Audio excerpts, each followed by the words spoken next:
자, 주기함수에 대해서 얘기를 해볼 겁니다. 주기함수는요, 말 그대로예요. 주기적으로 같은 모양이 생기는 그래프입니다. 자, 그러면 우리가 지금 보고 있는 이 함수는요, 주기가 2파이인 함수예요. 그럼 그 얘기 뭐냐? 아주 쉽게 얘기해서 여기가 0이거든요. 2파이가 여기예요.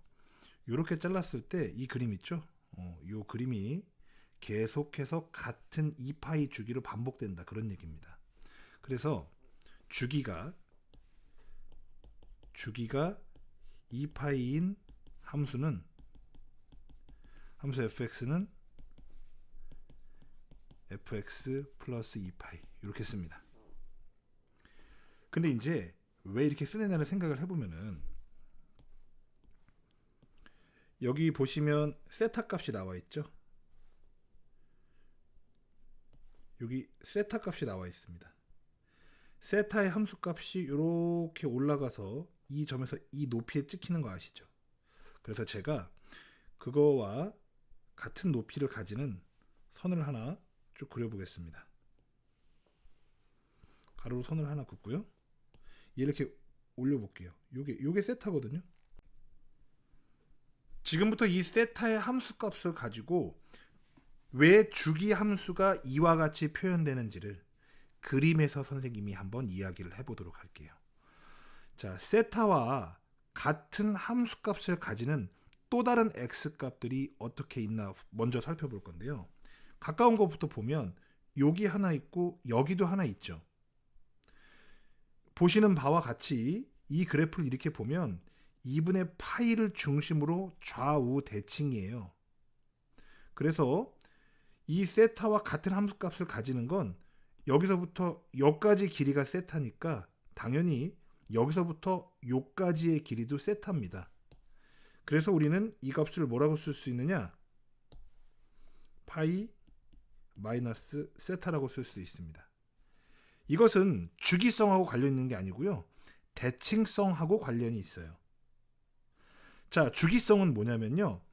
지금 0에서 이렇게 올라가면서 이 세타만큼 갔을 때 이 함수값 가지는 거 보이시죠? 이와 같은 패턴을 보이는 값이 여기에 있다는 거 보이세요? 여기 있다는 거 보이시죠? 그러면 우리가 이미 눈으로 확인한 겁니다. 눈으로 확인한 건 뭐냐면 똑같은 그림이 똑같은 지렁이가 똑같은 그림이 계속 반복되고 있다라는 사실은 눈으로 확인했어요. 자, 그렇다면 세타와 같은 함수 값을 가지는 그 다음 최초의 값이 어디냐면 여기서 이렇게 시작해서 이 자리거든요. 같은 모양이라고 했습니다. 그러면은 여기서부터 여기까지 길이가 얼마겠어요? 길이 여기서부터 여기까지의 길이가 세타거든요. 여러분들이 선생님 세타는 각도 아닌가요? 여러분 생각해 보세요. 이 파이는 3.14죠. 3보다 조금 큰 어떤 숫자야. 그러니까 우리가 지금까지는 늘 익숙하게 0, 1, 2, 3 이렇게만 표시했는데 사인은요. 삼각함수는 바닥을 그렇게 표시를 해놓으면 x절편이 보이지가 않아요. 왜? 무리수거든요. 굉장히 많은 포인트가 무리수예요. 그래서 이렇게 파이로 표시한 거예요. 왜? 딱 x절편이니까. 딱 x절편이니까. 그래서 그래요. 이거 숫자로 치면 여기다 3.14159 여기다 쭉 써야 돼요. 별거 없습니다. 특별한 게 아니에요. 세타도요. 이게 3.14면 대충 그래요. 3이라고 칩시다. 그럼 2분의 파이는 숫자로 치면 대충 얼마겠어요? 1.5 얼마 되겠죠. 1.5보다 조금 큰 숫자일 거예요. 1.5 대충 봤을 때 한 3등분 정도 돼 보이니까 세타가 지금 눈대중으로 봤을 때 1 정도의 값, 1과 상당히 머지않은 값이다. 차이가 별로 없는 그 정도의 값이다. 라고 추정할 수 있는 거예요. 추정할 수 있는 거예요. 선생님이 왜 갑자기 이렇게 얘기하냐면 삼각함수가 특별한 함수가 아니라는 거예요. 물론 사인, 코사인, 탄젠트 뒤에는 각도가 있었거든요. 근데 각도를 쓰면 여기다가 다 각도를 써야 되잖아요. 갑자기 함수에서 단위가 생긴다면 사칙 연산을 할 때 굉장히 불편해요. 그 단위를 없애주고 싶어서 뭘 한 거다? 호도법이라는 걸 쓴 거예요. 너무 황당하지. 각도를 라디안이라는 값으로 정의를 해놓고 생략한대. 그래서 실수처럼 쓴다는 거예요. 왜? 정의역이 실수인 것에 우리는 아주 익숙해져 있거든요. 그 느낌을 계속 가져갈 수 있도록 만든 겁니다. 자, 그렇다면 이제 세타의 값을 가지는 새로운 그 다음 값은 뭐냐? 2파이 플러스 세타예요. 왜? 여기서부터 여기까지 길이가 세타거든요. 대충 1 정도? 그러면 똑같은 패턴이니까 여기서부터 여기까지도 길이가 얼마겠어요? 당연히 세타예요. 근데 시점이 어디야? 2파이거든요. 그럼 2파이로부터 오른쪽으로 세타만큼 갔을 때 이곳의 좌표는 뭐가 되겠어요? 당연히 2파이 플러스 세타가 되는 거죠. 그 다음 거 볼까요? 그림이 또 오르락 여기는 대칭성으로 만든 거고, 그렇죠? 그러면 여기가 3파이니까 3파이에서 똑같이 세타만큼 앞으로 빠졌다? 3파이 마이너스 세타예요. 요건 대칭성으로 표현하는 거고요. 자, 이렇게 올라간 똑같은 패턴이 여기서 그 다음에 올라가는데 이게 4파이란 말이에요. 4파이니까 여기서 요만큼의 길이는 얼마다? 세타다. 4파이 플러스 세타라는 거예요. 그러니까 세타란 값을 가지는 애들이 2파이 플러스 세타 있고 4파이 플러스 세타가 있고 그 다음에 6파이 플러스 세타가 있을 거란 말이에요. 그래서 이걸 제가 그냥 써볼게요. F 세타 값은요. 뭐랑 똑같냐면 F 2파이 플러스 세타랑 같고요. 또 뭐랑도 같냐면 F 4파이 플러스 세타와도 같고요. 는 F 6파이인데 계속 쓸 필요가 없어. 느낌 오잖아요. 2, 4, 6, 8 그쵸? 그래서 2n파이 플러스 세타라고 쓸 거란 말이에요. n 뭐라고 쓸까요? 정수라고 써도 돼요. 왜냐? 그냥 세타는 0이잖아요. 마이너스 2파이 플러스 세타에도 똑같습니다. 왜냐면 0을 기점으로 왼쪽으로도 계속 패턴은 똑같잖아요. 됐죠? 자, 주기를 표현할 때 n이 정수예요. 자, 그렇다면 여러분들이 봤을 때 선생님 제가 보기엔 주기가 여기서부터 여기까지인데요. 근데 그것만 똑같습니까? 여기서부터 여기까지로 치면 안 될까요? 여기 이렇게 요거 두 번, 그러니까 오르락 내리락 이렇게 두 번 한 거를 그림 하나로 보면 안 돼요. 어차피 이렇게 잘라도 똑같이 또 반복될 거고 이쪽으로 똑같이 반복될 거 아니에요. 그렇죠? 그래서 주기를 따질 때는 여기에 아무 말이 없지만 가장 최소 단위를 얘기합니다. 최소 단위. 그렇죠? 주기를 표현할 수 있는 가장 작은 도막을 얘기합니다. 주기 함수에서 주기가 얼마냐를 물어봤을 때. 자, 그래서 마지막으로 정리를 해봅니다. 우리가 지금 발견한 건 선생님 F 세타랑요 2파 플러스 세타랑요 4파이 플러스 세타랑요 2n파이 플러스 세타랑요 다 똑같아요 라는 걸 발견했어요. 근데 다른 값은요?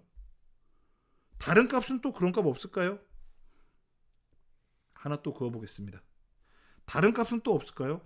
x가 어떤 값이 되든지 간에 여기 지금 얼마인지 모릅니다. 몰라요. 근데 여기를 뭐라고 할까?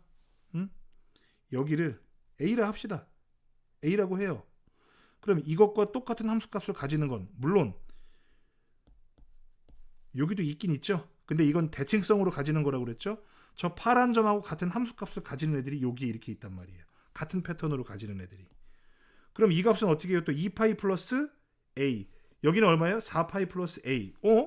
세타뿐만 아니라 다른 값을 집어넣어도 f 2파이 플러스 a, f 4파이 플러스 a와 같은 관계가 계속해서 일어나더라는 거예요. 그러면 세타든 a든 관계없이 x값에 어떤 값을 집어넣어도 같은 함수값을 가지는 x값을 찾아보면 똑같은 패턴이더라 이거예요. 그래서 이 x라는 문자는 뭐예요? 정의역에 있는 임의의 원소인 거예요. 어떤 값을 가지고 주기를 측정을 해보아도 똑같이 2파이 플러스 몇, 4파이 플러스 몇, 6파이 플러스 몇 이렇게 나오더라는 거예요. 왜 주기함수를 fx 플러스 x 플러스 p라고, 물론 지금은 주기가 2파이인 그래프를 그렸기 때문에 쌤이 여기다가 2파이를 집어넣은 거지, p로 쓰면 바로 주기가 p인 한 도막이 P인 그런 함수를 얘기하는 거예요. 또 이런 거 궁금한 사람은 없나요? 선생님 꼭 주기는 여기서부터 여기까지 잘라야 되나요? 절대 아니죠. 주기 여기서부터 2파이 여기서 잘라도 관계없어요. 이렇게 생긴 거 붙여도 되거든요. 그러니까 주기가 2파이라고 하는 것도요. 어디서 잘라도 관계가 없다는 거예요. 그런 의미까지 다 담고 있습니다. 그래서 앞으로 주기함수라는 걸 이런 거구나. 수학자들이 주기함수를 일정한 그림이 계속 반복되고 있는데 그것의 가장 작은 도막이 P입니다. 그 길이가 그 구간의 길이가 P입니다. 라고 주저리 길게 설명할 필요가 없이 가장 짧고 가장 간명하게 깔끔하게 표현할 수 있는 방법이 뭐였을지를 고민을 거듭했을 거란 말이에요. 그렇죠? 그러니까 얼마나 그게 정확하겠어요. 근데 우리는 엄청나게 압축적으로 표현해 놓은 그 표현을 먼저 본단 말이야. 발견한 과정을 보는 게 아니라 깔끔하게 정리해 놓은 그것만 본단 말이에요. 그러니까 그것만 보니까 당연히 그 깊은 뜻을 우리가 알 리가 있나? 없죠. 그래서 주기함수를 이와 같이 표현할 수밖에 없는 그 과정을 선생님이 한번 설명을 해봤습니다. 앞으로 우리 학생들은 fx가 fx 플러스 p와 같은 성질을 가지고 있을 때라는 말이 나오면 우리 학생들은 어떻게 읽어야 되냐? 주기가 p인 함수구나. 한 도막의 길이가 반복되는 그림의 가장 작은 토막의 길이가 p인 그런 함수구나라고 그냥 바로 읽으시면 된다는 거예요.